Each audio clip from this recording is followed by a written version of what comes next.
it is the award season. So it is. I keep seeing you out and about, but what's your first award show you ever been to? Oh, wow. First award I ever went to was the NAACP Image Awards. Yes. Shout out to the NAACP. I was nominated. Okay. And it was my first nomination, and I was like, and then I was looking at the competition, and I was like, oh, I got this. I got this. Did you have it? What? You did? What? Okay. I went in there, I'm sitting front row center. I was like, oh, I got this. And they get to the category, and it was lead in a movie. Ooh. And I was like, oh, yeah. And then so they started running down the other actors that were in the category, and they listed a name. I was like, oh, I got him. That's how it be. Hey, listen, they listed another name. I was like, yeah, I got him. Then they got my name, and I was like, yeah, it's me. It's you. And then they listed the last name in the category whose name I didn't see in the program, and they were like, Denzel Washington. Well. And I was like, oh, well, damn, I should have never come. That can't happen. I know who they gonna give it to. It was like Anthony Anderson and Kangaroo Jack, Denzel Washington, Malcolm X. Who gonna win? Hey, did you have your acceptance speech in your pocket? I had it in my pocket. You did? I had it in my pocket, and I ripped it up as soon as I walked out. That is funny. Yeah, but that was my first award show. Humbling experience. It was a humbling experience. You're hosting Star Search on Netflix. I cannot wait for this.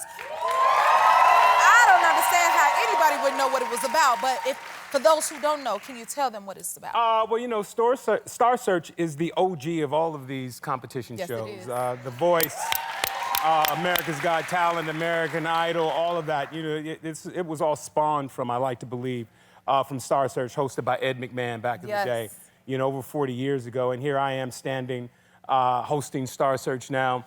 I used to want to be on the show. You know, I grew up watching the show. And, you know, there was an acting competition on the show, and I would look at them, and I'm like, oh, Mama, I could act better. Let's put some gas in the car. Get me to Hollywood. Mama, I want to audition. And here I am, the host of the show. But, you know, we started off this clip with the gentleman that was singing that song. His name is Bear Bailey, out of Hammond, Louisiana, who's overcome addiction, homelessness, arrests, and all that, which is the same thing that our in-house host or judge, Jelly Roll, overcame. And so there was such a connection between the two of them because Bear had no idea that Jelly Roll was even going to be a judge on our show months prior to that. And he came out and sang that song and moved the entire audience, and I believe the audience that watched around the world. You know, it became really emotional, it became spiritual, it became something that, you know, you can never expect these things to be, but you want them to be.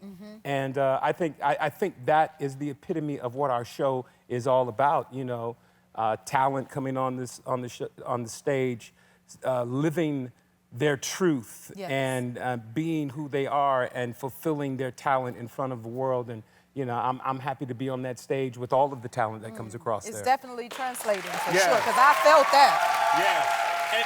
And the thing, for those who haven't watched the show, what I like to say is that, you know, this is live on Netflix Tuesday and Wednesdays every week, but we have 3 in-studio judges, but the viewing public gets to vote on vote this. as well. Yeah, you know, they can, as long as they're watching it live, they can pick up their remote and, you know, give 1 to 5 stars for all the talent that they see on that stage. And I think that's what's incredible about our show. It's not just the judges that are in the studio who are making this decision and helping develop and find the next star of this generation. It's the people who are viewing the show as well. We get to be the judges too, guys. Yes, That's you do. amazing.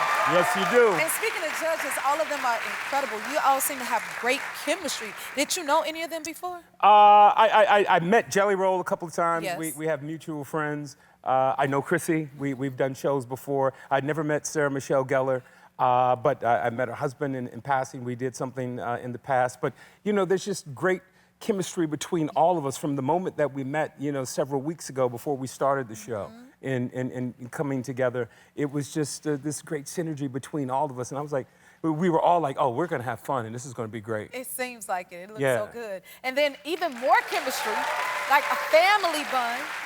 Because your son works on the production as well. Tell us about that. P.A. Nate is his new nickname. I love that. Yeah, so, you know, he's, you know, he was like, hey, Dad, can I come work on your show?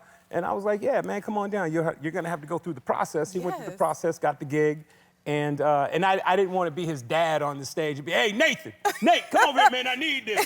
So I coined the term PA Nate because, you know, if I'm calling PA Nate, it's something that, you know, Anthony the host needs and not Anthony his father. So I had a T-shirt made for him, so he wears the T-shirt to work that just says PA Nate. Oh, you sound like a proud dad. Yeah, that's my man. I still sense the dadness. Yeah, and he's having a great time. He's having a great time on the show, getting to. He's an artist himself. He's an actor and a musician, so he gets to see it from a different perspective now.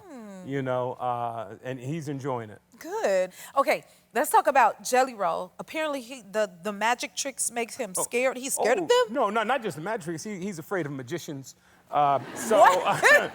But no, magic is a thing. And he told us this before we even started the show, just when we met. He was like, yo, I have a thing for magic. Really? Yeah, so our very first episode, we had magic on the show, and he had to sit there. Yeah. And how are you about the magic? Oh, I love it. You love it? I love illusionists. I love mentalists. I love magicians.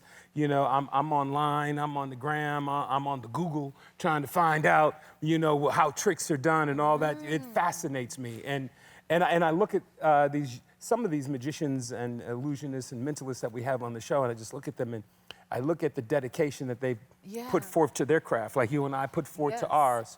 And we had a magician on the show last week at 15 years old that just blew our minds. That young? 15, yeah.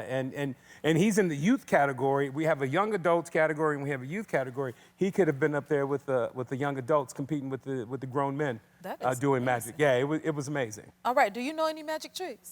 I tried.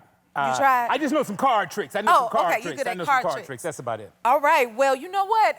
Speaking of scary things, you're going to be in Scary Movie 6? I didn't even know it was a 6. Yeah. What can you tell us anything? Very excited. Well, you know, I was in Scary Movie 3 and 4. I didn't know there was a 5.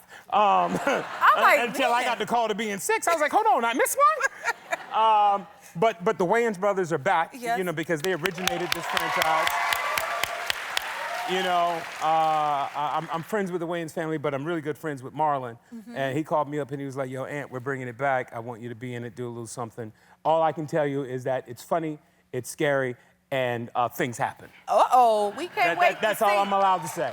Your happy place is here. What was your favorite part? Drop it in the comments and subscribe to help keep the joy coming.